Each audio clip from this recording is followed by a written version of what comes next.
You're 29, and your world's collapsing. You've just been laid off from a job you poured your soul into. Years of late nights, skipped weekends, all for nothing. The same week, your partner walks out, leaving a note that says, "I need space." Your bank account's bleeding, your apartment feels like a cage, and every notification on your phone, friends flaunting their perfect lives, cuts like a knife. You're drowning. The world's a storm, and you're a boat with no anchor, tossed by waves you can't control. Sound familiar? That moment when life hits so hard, you're sinking, and no amount of fighting changes a thing?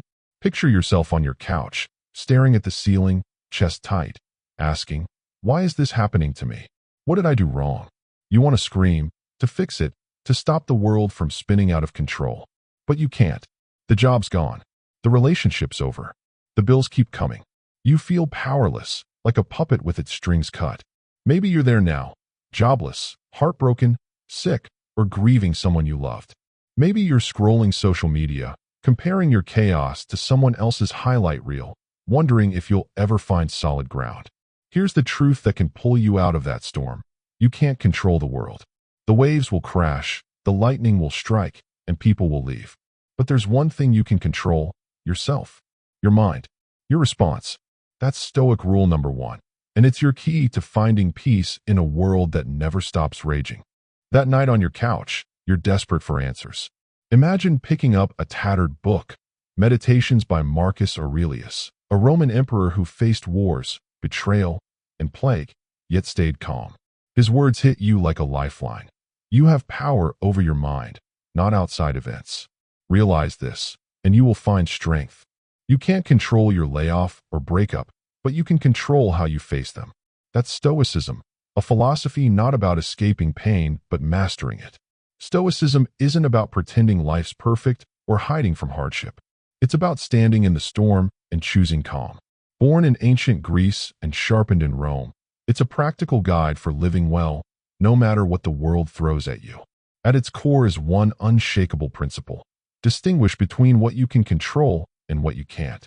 Epictetus, a former slave turned philosopher, nails it.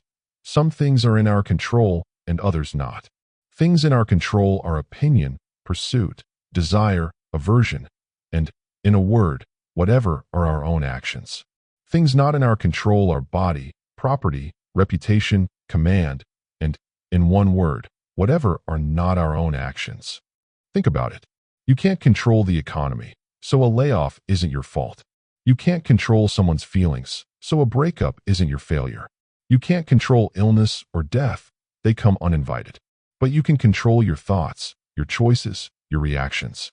That's your power, your anchor in the storm. When you grasp this, something shifts.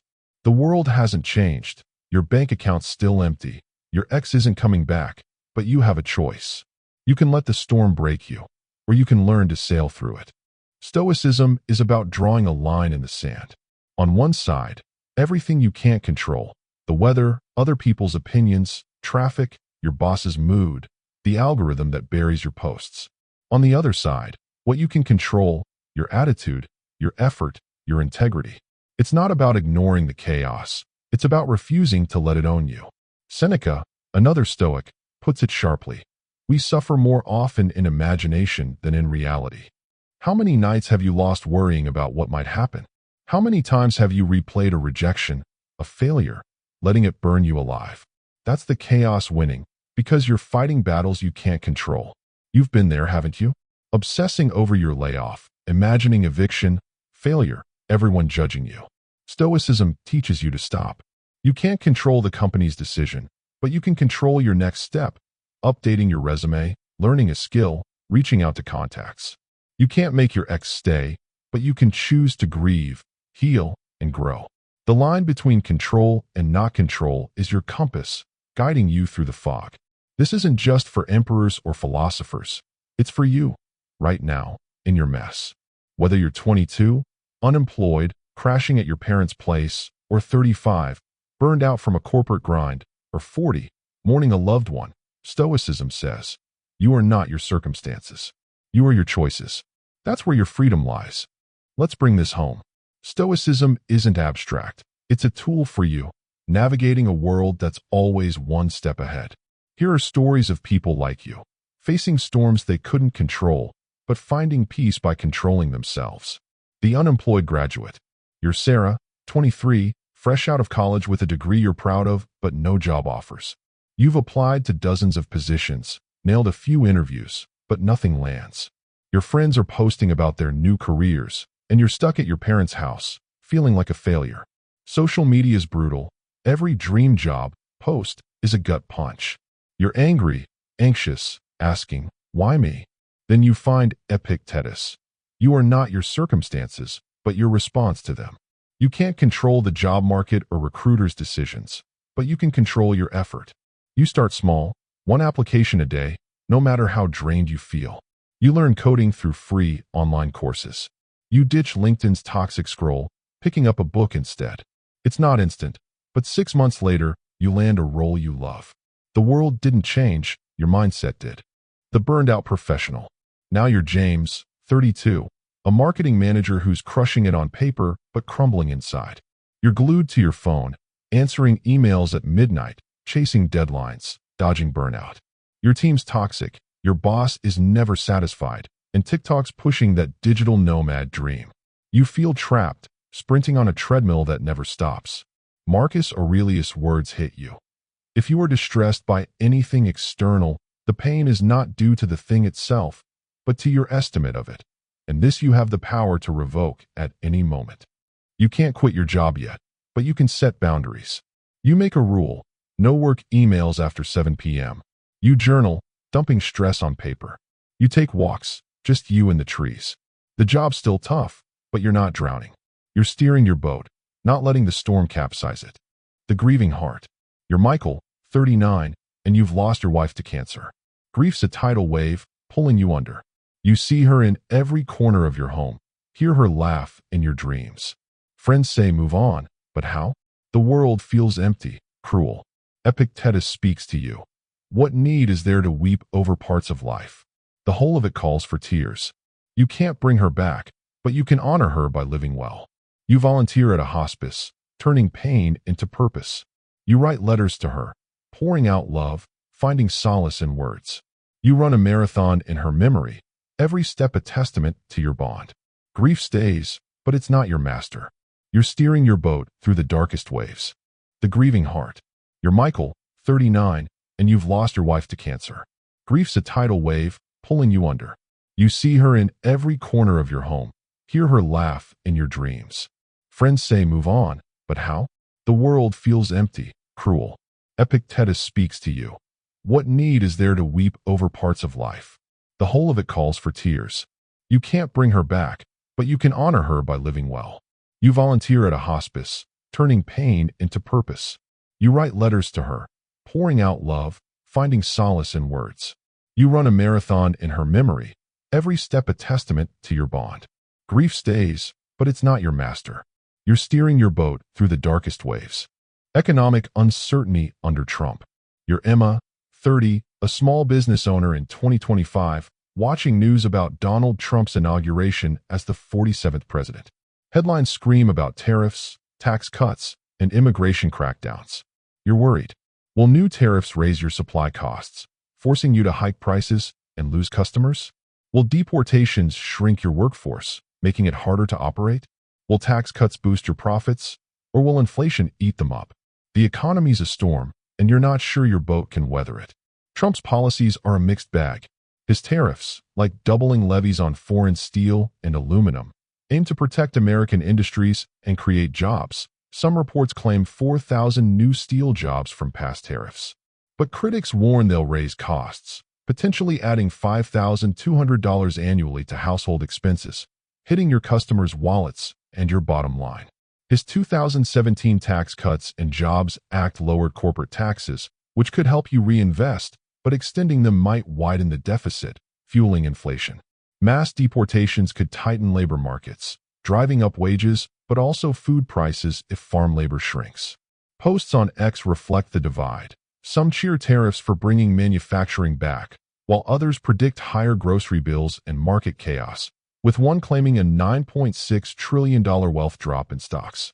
The economy's strong, 4% unemployment, 2.8% GDP growth in 2024, but growth may slow if tariffs and immigration plans disrupt trade and labor. Seneca's words steady you. There is nothing the wise man does reluctantly. You can't control Trump's policies, the economy, or global markets. But you can control your response. You audit your supply chain, seeking local suppliers to dodge tariff hikes. You upskill, learning digital marketing to reach new customers. You save more, bracing for inflation. You focus on what you can do, adapt, innovate, endure. The storm rages, but you're steering your boat, not letting fear capsize you. Now let's get to work. Stoicism isn't just ideas, it's action. Here are 5 steps to practice self-control in a chaotic world, steps you can start today. They're simple, but not easy. They demand courage, but they deliver freedom. Step 1. Draw your line. Grab a piece of paper. On one side, write, "In my control," your thoughts, actions, effort, attitude. On the other, "Not in my control," others' opinions, the economy, your health, the past, new government policies. When stress hits, ask, is this on my side of the line? If it's not, like a rude coworker, a delayed flight, or rising tariffs, let it go. Focus on what you can do. Stay calm. Keep working. Choose kindness. Marcus Aurelius says, there is only one way to happiness, and that is to cease worrying about things which are beyond the power of our will. Draw your line and guard it fiercely. Step 2. Pause and reflect. When the storm strikes, a rejection, a fight, a price hike, pause. Don't react.